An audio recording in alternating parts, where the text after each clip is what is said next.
Movie की शुरुआत में न्यूयॉर्क सिटी को दिखाया जाता है, जो दिखने में बहुत ही अद्भुत और सुंदर है। वहाँ के लोग मस्त में खुशी और मजे से अपनी जिंदगी जी रहे होते हैं। एक दिन टीवी में न्यूज चल रही होती है, जिसमें डॉक्टर एलिस एक इंटरव्यू दे रही होती है। वो कहती है, हमने एक नए वायरस की खोज की है, जिससे इंसान के शरीर में इंजेक्ट करने से कैंसर को ट्रीट किया जा सकता है। और हमने जिस वायरस को फाइंड किया है, उसे इंसान के शरीर में इंजेक्ट करने से आगे किसी भी तरीके की प्रॉब्लम नहीं होगी, और अगर पहले से कोई प्रॉब्लम है तो उससे भी ये वायरस निकाल देगा। कैंसर एक जानलेवा बीमारी है और इसके इलाज को ढूंढने के कारण एलिस को सभी टीवी चैनल्स कवर कर रहे होते हैं। फिर कट करके 3 साल बाद उस सिटी को दिखाते हैं, जो एक पुरानी किताब जैसी धूल मिट्टी से भरी हुई है और बहुत ही बुरी कंडीशन में नजर आती है। सिटी में कोई शोर शराबा न होकर चारों ओर खामोशी है। पंछियां यहाँ वहाँ बिल्डिंग के बीच उधर खेल रहे होते हैं। शॉपिंग कॉम्प्लेक्स के आसपास पेड़ उगे हुए हैं और वो पूरी सिटी एक जंगल जैसी दिख रही है। वहाँ की रोड्स पर घास फूस जम गए हैं। उस सिटी में ऐसा क्या हुआ था, ये हम सोचने लगते हैं कि हमारा हीरो रॉबर्ट को दिखाते हैं, जो एक बंदूक के साथ अपनी कार चला रहा होता है और उसका प्यारा पेट डॉग सैम भी उसके बाजू वाली सीट पर बैठा होता है।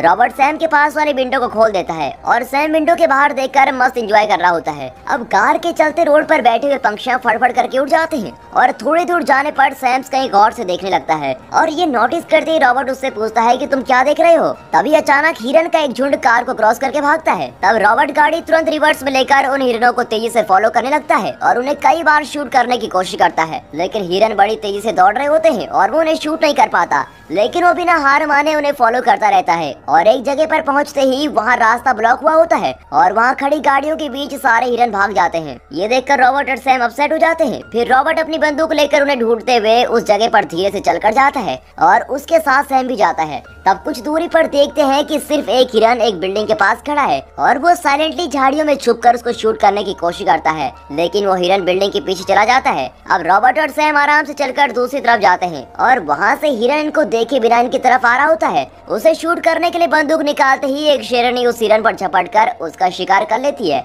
रॉबर्ट उस शेरनी को शूट करने के बारे में सोचता है, लेकिन फिर वहाँ एक शेर उसके बच्चे के साथ वहाँ पहुँच जाता है। अपने परिवार के साथ होने के कारण उसे शूट करने के लिए उसका दिल नहीं मानता और झिझकते हुए वो उन्हें देखता ही रहता है। तब उसकी गाड़ी में अलार्म बजता है। शाम के 5:30 बज रहे होते हैं और आसमान को देखता है तो सूरज डूब रहा होता है। अब इसके आगे 1 मिनट भी बाहर नहीं रुक सकती और अंधेरा होने से पहले घर पहुंचना होगा। ये सोचकर रॉबर्ट और सैम तुरंत अपने घर जाने के लिए निकलते हैं। अब यहाँ पर मूवी का टाइटल आता है आई एम द लेजेंड और इसको डालकर मूवी स्टार्ट होती है। सूरज डूबने से पहले रॉबर्ट अपने घर पहुंच जाता है और घर के अंदर जाने से पहले वो सेफ्टी के लिए केमिकल से मिक्स हुए एक लिक्विड को घर के बाहर छिड़कता है। उसके बाद वो खाने के लिए कुछ बनाता है और खुद को भी और सैम को भी देता है। वो टीवी में चल रहे एक पुराने प्रोग्राम को देखकर खा रहा होता है और जीने के लिए जरूरत पड़ने वाली सारी चीजें उसने अपने घर में रखी होती हैं। वेजिटेबल्स पसंद न आने पर सैम उस खाने को नहीं खाता। थोड़ी देर बाद रॉबर्ट सैम को नहलाता है और उससे कहता है कि हमें आज हिरन नहीं मिला तो कोई बात नहीं, कल मैं तुम्हारे लिए एक मस्त खाना अरेंज करके लाऊंगा। तब उसकी गाड़ी पर फिर से अलार्म बजने लगता है। फिर वो खिड़की से बाहर देखता है, सूरज डूबने में कुछ और समय बाकी है। वो घर के सारे विंडोज और डोर को क्लोज करके सभी लाइट्स ऑफ कर देता है। अब घर में पूरा अंधेरा छा गया होता है।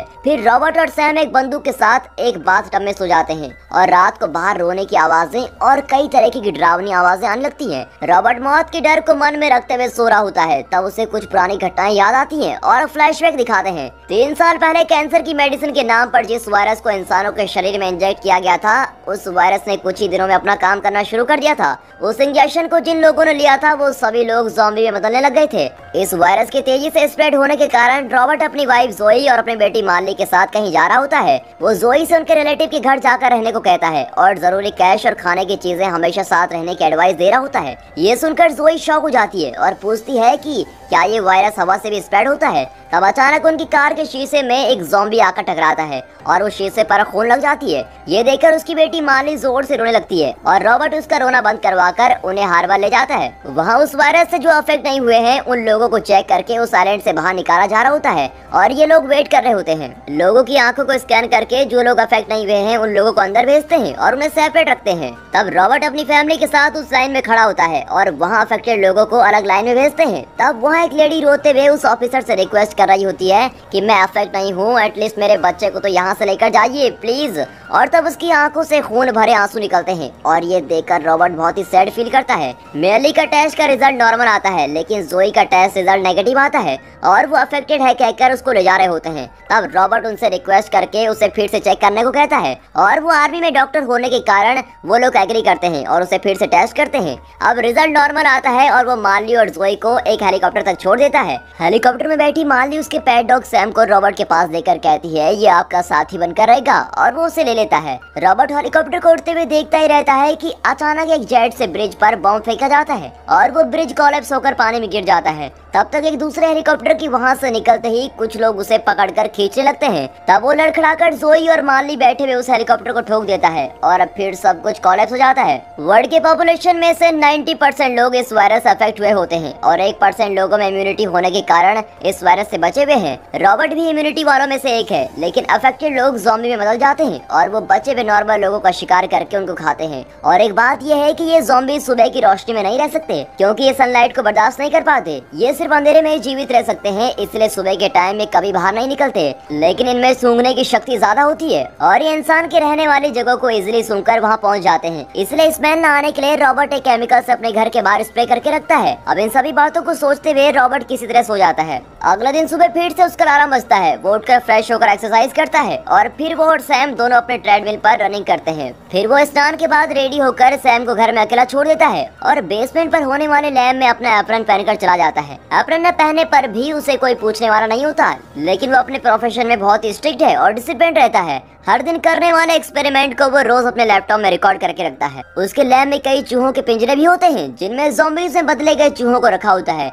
रॉबर्ट की स्क्रीन ओपन करते ही वो सभी वायलेंट होकर चीखना शुरू कर देते हैं। जो दवाई उसने उनको दी होती है वो काम नहीं कर रही होती है। ये देखकर वो बड़ा ही अपसेट हो जाता है, लेकिन फिर देखता है कि एक चूहा दिखने में ज़ॉम्बी जैसा लगने पर भी वो वायलेंट ना होकर शांत रहता है। उसे दी गई दवा का असर दिखने के कारण वो उस दवा के नाम को नोट कर लेता है। अब इस दवा का चूहे पर असर होने के कारण वो एक ज़ॉम्बी को ये दवा देकर ट्राई करने के बारे में सोचता है। फिर वो सैम के साथ फिर से घर के बाहर निकलता है और रास्ते में एक डीवीडी शॉप के पास अपनी कार रोकता है और शॉप के बाहर रखे हुए 2 पुतलों को गुड मॉर्निंग कहकर अंदर जाता है। वहाँ के पुतले सभी रियल इंसानों की तरह लगते हैं और अंदर जाते ही वहाँ कुछ पुतले शॉपिंग करने के पोज में रखे होते हैं। उनमें से एक पुतले को स्टेयर करते हुए वो काउंटर में जाता है और उस काउंटर में भी एक पुतला बैठा होता है और रॉबर्ट उसके साथ कुछ बातें करके निकल जाता है। सिटी में उसके साथ कोई न होने के कारण रॉबर्ट अपने अकेलेपन को दूर करने के लिए ऐसे पुतलों को बनाकर उन सभी से बात करता है और वो उनको नाम भी दे देता है। दोस्तों, ऐसी सिचुएशन हमारी लाइफ में नहीं आ सकती, लेकिन एक गेम के लिए पूछता हूँ, अगर आप लोग रॉबर्ट की जगह होते, इस दुनिया में अकेले फंस गए होते, तो आप अकेलेपन को दूर करने के लिए क्या क्या करते, ये कमेंट करके जरूर बताइएगा। देखते हैं कौन से कमेंट को ज्यादा लाइक्स मिलते हैं। अब दोनों एक छोटे जंगल में जाकर रॉबर्ट वहाँ की झाड़ियों से बातें करते हुए वहाँ कोई इन्फेक्टेड चूहे को ढूंढ रहा होता है, क्योंकि वो उस दवा को एक और चूहे पर टेस्ट करके देखना चाहता है। लेकिन उसे वहाँ पर कोई चूहा नहीं मिलता और वो दोनों वहाँ से निकलते हैं। वो अक्सर अपने खाने के आइटम्स की खोज में सिटी के घरों में जाकर अपने लिए जरूरी खाने की चीजें लेता है और वो कौन से घर में जा चुका है और कौन से घर में जाना है ये सब वो मैप में मार्क करके रखता है। अब वो एक घर में जाता है। फिर सैम अंदर एक रूम में जाकर चेक करता है और कोई प्रॉब्लम न होने पर वो भौंककर रूट क्लियर होने का सिग्नल देता है। फिर रॉबर्ट वहाँ के सारे कर्टेन्स को निकाल देता है ताकि सनलाइट रूम के अंदर आ सके और फिर वो घर में ढूंढकर जरूरी खाने की चीजें अपने साथ ले लेता है। उस घर में एक बेबी रूम भी होता है जहाँ पर टॉयज रखे होते हैं और ये देखकर उसे अपनी बेटी की याद आ जाती है। अगर यहाँ कोई नॉर्मल इंसान जिंदा है तो घबराने की कोई जरूरत नहीं है। दोपहर में सूरज की तेज किरण से तपती हुई धूप में मैं आपके लिए हर बार में वेट करता रहूंगा। वहाँ आने पर मैं आपके लिए कुछ रहने की जगह और खाने का इंतजाम करूंगा। ऐसा रेडियो में हमेशा ब्रॉडकास्ट होता रहता है। तब वो रोज इस उम्मीद में जाता है कि हर बार में कोई इंसान आया होगा और ये भी उसका डेली रूटीन बन जाता है। 3 साल से वहाँ पर कोई नहीं आता, लेकिन उसे उम्मीद है कि एक न एक दिन तो यहाँ पर जरूर कोई आएगा और इसी उम्मीद के साथ वो वहाँ वेट कर रहा होता है। ऐसे ही आज वहाँ वेट करते समय टाइम पास के लिए वो गोल्फ खेलता है, लेकिन इसमें हाईलाइट ये है कि उस हार्बर में एक जायंट क्रूज शिप भी होता है जिस पर कई जेट्स खड़े किए होते हैं और उनमें से एक जेट के विंग पर खड़े होकर रॉबर्ट गोल्फ खेलता है और सैम भी उसके बाजू में बैठकर देख रहा होता है। कुछ देर में अचानक सैम उठकर दूसरी ओर देखने लगता है और ये देखकर रॉबर्ट अपने स्नाइपर राइफल से जूम करके उस तरफ देखता है। तब उसे रोड पर गाड़ियों के बीच चलता हुआ एक हिरन दिखता है। सैम रोज सब्जियों वाले खाने को खाकर बोर हो गया होता है, इसीलिए रॉबर्ट आज उसे उसकी पसंद का खाना दिलाना चाहता है और वो दोनों उस हिरन को फॉलो करते हुए जाते हैं। उन्हें देखते ही हिरन बड़ी तेजी से भागने लगता है और वो लोग भी उसके पीछे भागते हैं। फिर हिरन को जाने के लिए और कोई रास्ता न मिलने पर वो एक बड़े गोडाउन के अंदर चला जाता है। गोडाउन के अंदर अंधेरा होता है और सैम भी उस हिरन के पीछे पीछे अंदर चला जाता है, लेकिन रॉबर्ट उसको रोकते हुए चिल्ला रहा होता है। पर हिरन करी खाने के लालच में सैम अंदर चला जाता है। अब सैम को ढूंढते हुए रॉबर्ट अपनी राइफल के साथ सतर्क होकर आगे बढ़ता है और उसने अपने राइफल की टॉर्च भी ऑन की होती है। उसे कुछ अजीब आवाजें सुनाई देती है और इससे घबराकर उसके पसीने छूटने लगते हैं। फिर वो जहाँ से आवाजें आती है वहाँ टॉर्च मारकर शांति से जाता है। तब देखता है कि वहाँ की दीवार पर खून लगा हुआ है और अंदर जाते ही वहाँ पर सीढ़ियाँ होती है और उन सीढ़ियों में भी खून लगा होता है। अब वो खून सैम का होगा ये सोचकर उसके मन में बहुत घबराहट होती है। उस खून के रास्ते से सीढ़ियों से चढ़कर वो ऊपर एक कमरे के अंदर जाता है। तब वहाँ वो हिरन मरा पड़ा होता है और वो आराम से टॉर्च मारकर उस हिरन के पास देखता है, मगर वहाँ कोई नहीं होता। फिर वो और थोड़ी दूर चलकर सैम को ढूंढता है। तब वहाँ एक कमरे में ढेर सारा कैश गिरा पड़ा होता है। अब ऐसी सिचुएशन में तो कैश के बदले अगर वो रूम मोतियों से भी भरा होता तो भी रॉबर्ट के लिए वो सब कुछ यूजलेस था। वो टॉर्च घुमाकर देखता है, तब वहाँ अंधेरे में बहुत सारे ज़ॉम्बीज झुंड में आकर खड़े हो जाते हैं और वो तुरंत अपनी टॉर्च बंद कर देता है। उनके देखने से पहले ही वहाँ से निकलना होगा, ये सोचकर वो आराम से एक एक कदम रखकर पीछे चलने लगता है।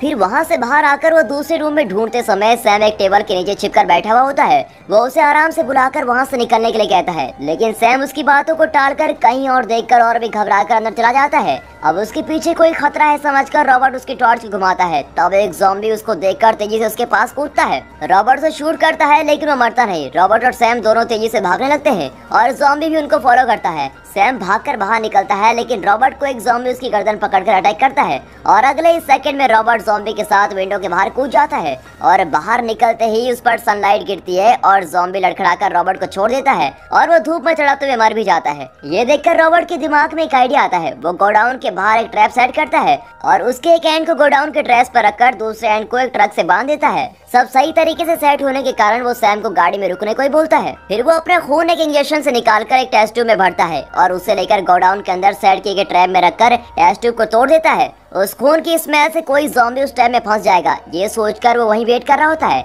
और ठीक वैसे ही एक ज़ॉम्बी उस ट्रैप में फंसकर काले कपड़े के अंदर फंस जाता है और रॉबर्ट उसको बेहोश कर देता है। इस ज़ॉम्बी के फंसते ही गोडाउन में से एक और ज़ॉम्बी वायलेंटली आकर वहां से बाहर निकलने की कोशिश करता है, लेकिन धूप होने के कारण वो बाहर नहीं निकल पाता और अंधेरे में रहकर उस फंसे हुए ज़ॉम्बी को देखकर उदास होकर चिल्लाता है और रॉबर्ट को देखकर कुछ अजीब सा लगता है। फंसे हुए ज़ॉम्बी को उठाकर वो अपनी लैब में रिसर्च के लिए लेके जाता है और उसे एक बेड पर लेटाकर बांध देता है। वो एक लेडी ज़ॉम्बी होती है जो करीबन 20 साल की होगी और वो जब फंसी थी तब गोडाउन में चिल्लाने वाला शायद उसका प्रेमी हो सकता है। इस बात को रॉबर्ट समझ लेता है। फिर वो उस चूहे को दी गई दवा उस ज़ॉम्बी पर ट्राई करता है और उसकी पल्स रेट, टेम्परेचर और प्रेशर को परफेक्टली चेक कर लेता है। वो एक ज़ॉम्बी होने के कारण सभी रीडिंग नॉर्मल से बहुत ही ज्यादा आती हैं और वो उसके बैग पर एक बटरफ्लाई टैटू को भी नोटिस करता है। फिर वो उसे उस दवाई के इंजेक्शन देता है और कुछ ही देर में उसकी पल्स रेट और टेम्परेचर ये सभी कम होने लगते हैं और रीडिंग्स को देखते समय अचानक वो ज़ॉम्बी उठकर जोर से चिल्लाने लगती है। फिर थोड़ी देर चिल्लाकर बेहोश हो जाती है। अब पल्स रेट 0 हो जाती है और उसकी दवा काम नहीं करने पर रॉबर्ट बहुत ही अपसेट हो जाता है। फिर वो उसे दूसरी दवाई देकर फिर उसे एक ज़ॉम्बी में बदल देता है और वो ज़ॉम्बी में बदलकर सो रही होती है। फिर वो उसे लैब में एक शीशे के अंदर बंद कर देता है। अब उसे लगता है कि ये दवाई भी काम नहीं कर रही है, इसीलिए वो अपसेट हो जाता है। अब अगले दिन वो घर से बाहर निकलता है और रोज की तरह वो हार्बर में किसी के आने का इंतजार कर रहा होता है, पर वहाँ कोई नहीं आता। थोड़ी देर वेट करके जब वो घर जा रहा होता है तो वो डीवीडी शॉप के बाहर रखे हुए पुतले को दूसरी जगह देखकर बड़ा ही शॉक हो जाता है। अब उसे कुछ समझ में नहीं आता कि वो पुतला वहाँ कैसे आया और वो चिल्लाकर पूछता है कि ये सब किसने किया और चिल्लाते हुए वो उस पुतले को शूट करता है। वो टूटकर गिर जाने पर रॉबर्ट उदास हो जाता है और वो उसके पास जाकर पैर रखता है। तभी वहाँ पास में खड़ी भी कार मूव होने लगती है और वहाँ से हटने के पहले ही उसका पैर उस ट्रैप में फंसकर वो उल्टा लटकने लगता है। रॉबर्ट ने पहले जिस तरीके से उस लेडी ज़ॉम्बी को ट्रैप में फंसाया था, ठीक उसी तरह अब वो भी एक ट्रैप में फंस गया है और वो बेहोश हो जाता है। फिर शाम होते ही सूरज डूबने लगता है। रॉबर्ट के सर पर चोट आने से उसके सर से खून निकलता है और सैम उसके चारों ओर चक्कर लगाकर उसे बचा न पाने पर भौंकता रहता है। शाम के 5:30 बजते हैं। उसकी गाड़ी में अलार्म बजने लगता है और रॉबर्ट अपनी आंखें खोलकर देखता है कि अंधेरा होना शुरू हो गया है। वो जल्दबाजी में अपने पॉकेट से एक नाइफ निकालता है और उस रस्सी को काट देता है। कहते हैं इंसान का वक्त जब बुरा होता है तो उस पर मुसीबतों का पहाड़ टूट पड़ता है और ठीक उसी तरह रॉबर्ट को एक के बाद एक मुसीबतों का सामना करना पड़ रहा है। रस्सी काट कर नीचे गिरने पर उसके हाथ पर जो चाकू होता है उससे उसके पांव पर चोट लग जाती है और अंधेरा हो रहा होता है और रॉबर्ट किसी तरह धीरे धीरे मूव होकर अपनी कार के पास जाने की कोशिश करता है। तब सैम एक अंधेरे से भरी जगह को देखकर भौंकने लगता है। रॉबर्ट वहाँ देखता है कि उस अंधेरे में वो लबड़ ज़ॉम्बी ढेर सारे ज़ॉम्बी में बदले कुत्तों को भगाकर रॉबर्ट के पास भेजता है और वो सभी कुत्ते रॉबर्ट को काटने आते हैं, लेकिन सूरज की किरण अभी भी उस रोड पर पड़ती है और वो कुत्ते इससे आगे नहीं बढ़ पाते और वो जोर जोर से भौंक रहे होते हैं। फिर सूरज की पूरी तरह डूबने से वो किनारे वहाँ से निकल जाते हैं और फिर वो कुत्ते बड़ी तेजी से रॉबर्ट और सैम के पास भागकर उन्हें काटने की कोशिश करते हैं। रॉबर्ट उन्हें शूट करने की कोशिश करता है, लेकिन तब तक एक कुत्ता सैम को काट लेता है और दूसरा कुत्ता जब रॉबर्ट को काटने के लिए उसके एकदम पास आता है तब सैम तुरंत उसको बचाकर खुद घायल हो जाता है। फिर वो सभी कुत्तों को शूट करके मार डालता है और उस लवर ज़ॉम्बी के आने से पहले ही वो सैम को उठाकर अपनी कार में बैठकर अपने घर चला जाता है। फिर वो सैम को अपनी लैब में ले जाकर किसी दवा का इंजेक्शन देता है और वो एकदम बच्चे की तरह उसे अपनी गोद में लेकर वहाँ बैठ जाता है। फिर वो उसके लिए गाना गा रहा होता है और थोड़ी देर सैम में भी ज़ॉम्बी में बदलने के लक्षण दिखाई देते हैं। उसके बाद झड़ने लगते हैं और उसकी आंखें भी बदलने लगती है। रॉबर्ट उदास होकर देख रहा होता है, तब अचानक वो एक ज़ॉम्बी में बदलकर उसको काटने आता है। तब रॉबर्ट उसका गला दबाकर उसको मार डालता है। ये बहुत ही सेंटिमेंटल और टचिंग सीन है, क्योंकि इतने दिनों तक उसका साथी बनकर रहने वाला वो अकेला जीव था और अब वो भी नहीं रहा। रॉबर्ट बहुत ही ज्यादा अपसेट हो जाता है। अगले दिन सुबह वो उसकी डेड बॉडी को दफनाता है और उदास होकर वो उस डीवीडी शॉप में जाता है। वहाँ एक पुतले के साथ वो इमोशनल होकर बातें करता है और वो बहुत ही अकेला महसूस करता है। वो बेचारा उस पुतले से जवाब देने के लिए रिक्वेस्ट करता रहता है। रॉबर्ट के साथ अब कोई न रहने पर वो घर नहीं जाना चाहता और अब बहुत ही अंधेरा हो चुका होता है। अपसेट होकर कार चलाते समय रास्ते में ढेर सारे ज़ॉम्बी आते हैं और जितनी हो सके उतने ज़ॉम्बी को वो कार से ठोकर मार डालता है और वहाँ जबरदस्त हमला होता है और उस लड़ाई में उसकी कार डैमेज हो जाती है। ज़ॉम्बी अब उसे अटैक करने आ रहे होते हैं, लेकिन उसकी कार स्टार्ट नहीं होती और सारे ज़ॉम्बी आकर कार पर झपटते हैं और वो पलट जाती है। तब वो लवर ज़ॉम्बी उसके पास धीरे से आकर उसे काटने ही वाला होता है कि अचानक वहाँ तेज रोशनी आती है और वो उसको देखकर भाग जाते हैं। फिर बेहोशी में रॉबर्ट को कुछ बातें समझ में आती हैं कि कोई लड़की उसको बचा कर ले जा रही है और वो अपने एड्रेस बताता है और सीढ़ियों पर केमिकल स्प्रे करना है और ऐसी कुछ बातें वो गुनगुना रहा होता है। लेकिन बेहोशी में बताने के कारण हमारी हीरोइन अना को कुछ समझ नहीं आता। अगले दिन वो अपनी आंखें खोलता है, तब अपने घर के सोफे में सो रहा होता है। टीवी में कार्टून चल रहा होता है और उसके पैर पर नाइफ से लगे घाव पर स्टिचेस को नोट करता है। तब किचन से कुछ आवाजें आती है और वो धीरे से एक बंदूक निकालकर किचन की तरफ जाता है। वहाँ डाइनिंग टेबल पर एक लड़का बैठा हुआ होता है जिसका नाम एथन है और अना खाना पका रही होती है और वो उन्हें शॉक होकर देखते हुए आता है। उसके हाथ में बंदूक देखकर वो दोनों भी शॉक हो जाते हैं। वो बंदूक को साइड में रखकर उसे पूछता है कि तुम कौन हो। अना उसे गरम गरम खाना परोसकर खाने को कहती है और बहुत दिनों के बाद अच्छे खाने को देखकर वो भी खाने लगता है। तब अना जवाब देती है कि रेडियो से आए उस मैसेज को सुनकर हम भी हार्बर में आए थे, लेकिन कल तुम वहाँ नहीं आए। फुल डे वेट करने के बाद तुम वहाँ आए और तब वो ज़ॉम्बी तुम्हें अटैक कर रहा था। तुम्हें मैं ही बचाकर यहाँ लाई हूँ। हम पहाड़ में होने वाले एक जगह पर जाने का प्लान बना रहे थे और उसी समय तुम्हारा मैसेज सुनकर तुम्हें भी साथ लेकर चलने के लिए हम यहाँ गए हैं। और कहती है उस पहाड़ पर लोग सेफली जी रहे हैं। ये सुनकर रॉबर्ट गुस्से में कहता है कि ऐसी कोई सेफ जगह नहीं है। फिर वो उसे एक्सप्लेन करती है कि पहाड़ी इलाकों में ठंड ज्यादा होने के कारण ज़ॉम्बी वहाँ सर्वाइव नहीं कर सकते और इसीलिए वहाँ के लोग सेफली रह सकते हैं। और ये सब सुनकर रॉबर्ट गुस्से में अपनी थाली को फेंक देता है और वो दोनों शॉक होकर उसको देखने लगते हैं। फिर वो अपने गुस्से को रियलाइज करता है और कहता है मैं थोड़ी देर में आता हूँ और वहाँ से ऊपर वाले कमरे में चला जाता है। थोड़ी देर अकेले बैठकर वो फिर नीचे आता है। तब एथन टीवी में कार्टून देख रहा होता है। वो अब आगे क्या करेगा ये सोचकर अना उसको देख रही होती है। तब वो टीवी में चल रहे कार्टून के डायलॉग्स बोलने लगता है और उसे देखकर एथन एक्साइट हो जाता है। अना उसको थोड़ी देर तक देखती रहती है और उसको पता लग जाता है कि ये ज़ॉम्बी में नहीं बदला है, यानी कि इस पर ज़ॉम्बी के कोई भी काटने के निशान नहीं है और कोई भी काटने के लक्षण नहीं दिखाई दे रहे हैं। फिर रॉबर्ट अना के पास जाकर नॉर्मल तरीके से बातें करने लगता है। तब वो उसे कहती है कि तुम्हारी तरह ही हम 5 लोगों में भी इम्यूनिटी है। एक दिन क्रूज में खाना ले जाते समय अंदर फंस गए थे और इतने दिनों तक हम वहीं पर थे।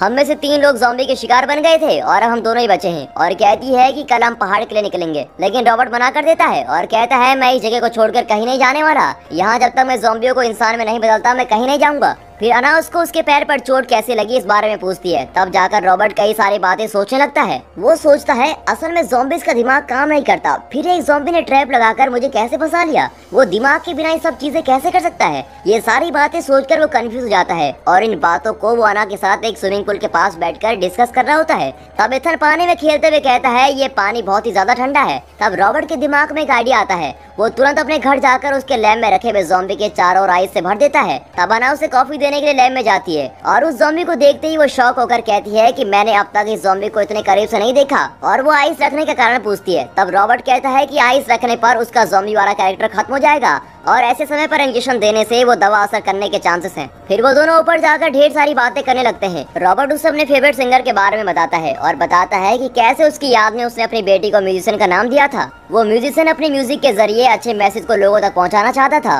और एक दिन उसे अपोज करने वाले लोगों ने उसको शूट कर दिया। लेकिन फिर भी उस म्यूजिशियन ने कहा कि मैं अपने म्यूजिक से सभी को सच्चा रास्ता दिखाऊंगा। अब रॉबर्ट कहता है कि मैं भी अब ऐसी सिचुएशन में हूँ और यहाँ के लोगों को बचा कर ही रहूंगा। ये सुनकर अना काफी इम्प्रेस हो जाती है और फिर से अंधेरा होने लगता लगता है और रॉबर्ट घर के दरवाजे और खिड़कियों को बंद कर रहा होता है। एना फिर से उसे पहाड़ पर जाने की बात करती है। वो उसे उसके साथ चलने को कहती है, लेकिन रॉबर्ट उसको मना कर देता है। फिर वो कहती है कि तुम 3 साल से उस हार्बर में वेट कर रहे थे, लेकिन कल ही क्यों मेरा वहाँ आना हुआ और कल ही क्यों तुम्हारा उन ज़ॉम्बीज़ के साथ झगड़ा हुआ और मैंने तुम्हें उनसे क्यों बचाया। जरा इन सब के बारे में सोचो। हमारा पहाड़ पर जाना ही भगवान की भी इच्छा है। लेकिन इतना कुछ समझाने के बाद भी वो उसको स्ट्रांगली अपोज करता है। वो कहता है इस वायरस से 99% लोग अफेक्ट हुए हैं और वो सभी लोग ज़ॉम्बी बनकर तुम्हारी और मेरी तरह इम्यूनिटी से बचे हुए लोगों को खत्म करना चाहते हैं। क्या ये सभी भगवान की इच्छा है? अना के पास इस सवाल का जवाब नहीं होता। तब अचानक बाहर से कुछ अजीब आवाजें आती है। वो अना से लाइट ऑफ करने को बोलता है और विंडो से बाहर देखता है। इसके घर का पता लगाकर वहाँ से ज़ॉम्बीज़ इसको अटैक करने आ रहे होते हैं। रॉबर्ट ने पहले ही घर के बाहर कुछ सेफ्टी अरेंजमेंट की होती है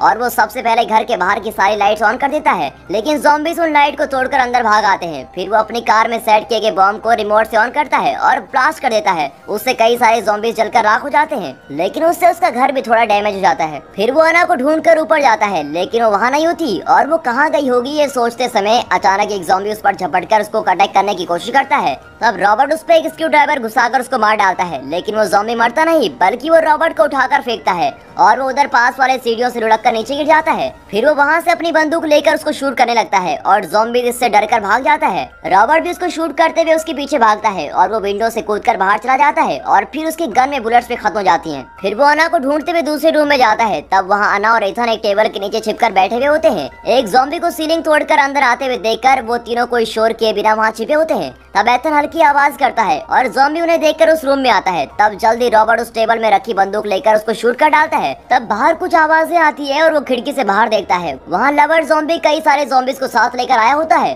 और उसके ऑर्डर देते ही सारे ज़ॉम्बीज़ घर की तरफ भागकर आते हैं। ये देखकर तीनों लोग नीचे लैब में चले जाते हैं और वहाँ उस शीशे वाले रूम में जाकर छिप जाते हैं। तब वो लोग उस लेडी ज़ॉम्बी को नोटिस करते हैं। वो धीरे धीरे रिकवर हो रही होती है और रॉबर्ट ये सोचकर खुश होता है कि उसकी दवा काम कर रही है। तब सभी ज़ॉम्बी वहाँ पहुँच जाते हैं और लवर ज़ॉम्बी उस रूम के शीशे को तोड़ने की कोशिश करने लगता है। रॉबर्ट उससे चिल्लाकर कह रहा होता है कि इन सब के लिए मैंने दवा खोज रखी है और तुम सबको मैं क्योर करूंगा, लेकिन वो सब लैब में तोड़फोड़ करने लगते हैं। फिर बाकी ज़ॉम्बीज़ को कंट्रोल करके सिर्फ लवर ज़ॉम्बी आगे आकर उस शीशे को पटक देता है और तोड़ने की कोशिश करता है। कुछ देर के बाद उस शीशे में ग्रे क्रैक्स एक बटरफ्लाई की शेप में नजर आता है। तब रॉबर्ट उस लेडी ज़ॉम्बी की बटरफ्लाई टैटू को नोटिस करता है। अब मुझे अपनी जान को देकर इस वैक्सीन और अना को बचाना होगा। ये सोचकर वो उस लेडी ज़ॉम्बी का ब्लड सैंपल अना को देकर उसे वहाँ से एस्केप होने को कहता है। फिर अना के जाने के बाद वो एक बॉम्ब निकालकर उस ज़ॉम्बी के पास आते ही उसे वहीं पर ब्लास्ट कर देता है और उसके साथ वो भी जान गंवा देता है। अगले सीन में देखते हैं कि अना उस पहाड़ में जाकर वहाँ के लोगों को ढूंढकर उन्हें वो वैक्सीन दे देती है। कहती है मुझे विश्वास है कि ये वैक्सीन सभी लोगों को बचा लेगी और इस तरह थिएटर क्लाइमेक्स के साथ ये मूवी यहाँ पर खत्म होती है। दोस्तों रुकिए, पिक्चर अभी बाकी है। इस मूवी को थिएटर में यही क्लाइमेक्स के साथ छोड़ दिया गया था। इस मूवी को अगर डीवीडी प्रिंट में देखा जाएगा तो हम इस क्लाइमेक्स को ऐसे देख सकते हैं। रॉबर्ट से चिल्लाकर कह रहा होता है कि इन सब के लिए मैंने दवा खोज दी है और तुम सबको मैं क्योर करूंगा, लेकिन वो सब लैब में तोड़फोड़ करने लगते हैं। फिर बाकी ज़ॉम्बीज़ को कंट्रोल करके सिर्फ लवर ज़ॉम्बी आगे आकर उस शीशे को पटककर तोड़ने की कोशिश करता है। कुछ देर बाद उस शीशे में कई क्रैक्स गिर जाते हैं। अब उस शीशे को तोड़कर अंदर आते ही तीनों लोगों की कहानी खत्म। ये सोचकर वो लोग डरकर देखने लगते हैं कि वो ज़ॉम्बी चिल्लाना बंद कर देता है और उस शीशे में एक बटरफ्लाई शेप बनती है और इसको देखकर रॉबर्ट को सब कुछ समझ में आ जाता है। वो समझ जाता है कि वो उस लेडी ज़ॉम्बी को लेकर जाने के लिए ही यहाँ आया है। वो अपनी बंदूक नीचे रख देता है और उस लेडी ज़ॉम्बी को दी जा रही दवा को निकाल देता है। अब अना डोर ओपन करती है और रॉबर्ट लेडी ज़ॉम्बी को बाहर ले जा लेता है और उसके बाहर भेजते ही अना डोर बंद कर देती है। बाहर ज़ॉम्बीज़ रॉबर्ट को काटने के लिए अपना मुंह खोलते हैं, लेकिन लवर ज़ॉम्बी उन्हें कंट्रोल करता है और वो भी उसे जाने के लिए रास्ता देते हैं। फिर वो एक इंजेक्शन निकाल कर उस लेडी ज़ॉम्बी को लगा देता है और वो ज़ॉम्बी भी होश में आकर